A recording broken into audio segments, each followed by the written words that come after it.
సికింద్రాబాద్లోని doctor Narayana college of hotel మేనేజ్మెంట్లో 100% job guarantee 966365 AP CM YS Jagan London పర్యటనకు బయలుదేరిన సమయంలో గన్నవరం విమానాశ్రయంలో కలకలం రేగింది. వైఎస్ జగన్ను అనుసరిస్తున్నాడంటూ ఓ అనుమానాస్పద వ్యక్తిని పోలీసులు అదుపులోకి తీసుకున్నారు. ఆ వ్యక్తి గుంటూరు జిల్లా వెంకటాయపాలెంకు చెందిన ఎన్ఆర్ఐ డాక్టర్ ఉయ్యూరు లోకేష్ కుమార్గా గుర్తించారు.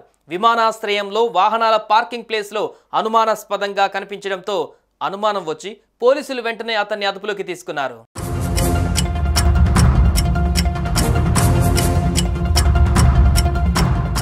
ఏపీ సీఎం జగన్ విదేశీ పర్యటనకు వెళ్లిన విషయం తెలిసిందే. ఎన్నికల ప్రక్రియ ముగియడంతో ఆయన కుటుంబ సభ్యులతో కలిసి లండన్, స్విట్జర్లాండ్లో పర్యటించనున్నారు. ఇందులో భాగంగా ఆయన తాడేపల్లి నుంచి తొలుత గన్నవరం ఎయిర్పోర్టుకు చేరుకున్నారు. ప్రత్యేక విమానంలో అక్కడి నుంచి హైదరాబాద్ చేరుకున్నారు. హైదరాబాద్ నుంచి విదేశాలకు వెళ్లనున్నారు. మళ్లీ రాష్ట్రానికి జూన్ 1న రానున్నారు. కాగా సీఎం జగన్ లండన్ వెళ్లేందుకు తాడేపల్లి నుంచి కుటుంబ సభ్యులతో కలిసి గన్నవరం ఎయిర్పోర్టుకు వెళ్లారు. అయితే అక్కడ ఓ వ్యక్తి అనుమానాస్పదంగా కనిపించాడు. దీంతో అతన్ని పోలీసులు అదుపులోకి తీసుకున్నారు. ఎన్ఆర్ఐ డాక్టర్ తుళ్లూరు లోకేష్గా గుర్తించారు. డాక్టర్ లోకేష్ కుమార్కు అమెరికాలోని వాషింగ్టన్లో ఉంటున్నట్లుగా భావిస్తున్నారు. సదరు వ్యక్తి జగన్ విదేశీ పర్యటన పైన ఫోన్ ద్వారా పలువురికి మెసేజ్లు పంపినట్లుగా నిర్ధారణ అయ్యింది.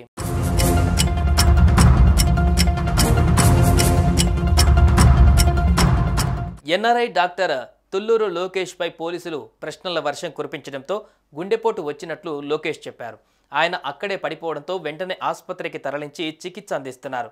అయితే ముఖ్యమంత్రి జగన్ విదేశీ పర్యటన పైన డాక్టర్ లోకేష్ మెసేజ్లు పంపినట్లుగా గుర్తించినట్టుగా తెలుస్తోంది.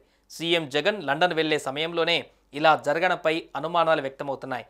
సీఎం జగన్ విదేశీ పర్యటన విషయాలతో లోకేష్కి అవసరమేంటి? లోకేష్ సీఎం విదేశీ పర్యటనకు సంబంధించిన మెసేజ్లను ఎవరికి పెట్టాడు? ఆ సమయంలో ఎక్కడికి వెళ్తున్నాడు? లాంటి విషయాలపైన పోలీసులు దృష్టి పెట్టారు. లోకేష్ కోలుకోగానే పోలీసులు ప్రశ్నించారన్నారు.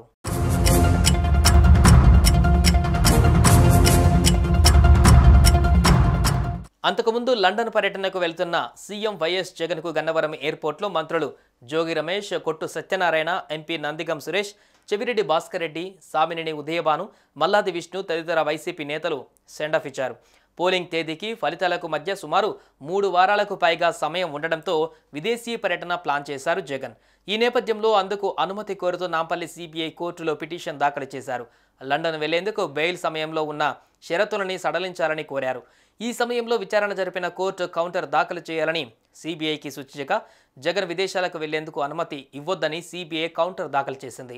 అయితే కోర్టు మాత్రం విదేశాలకు వెళ్లేందుకు సీఎం జగన్కు అనుమతి ఇచ్చింది. దీంతో శుక్రవారం రాత్రి జగన్ బయలుదేరి వెళ్లారు.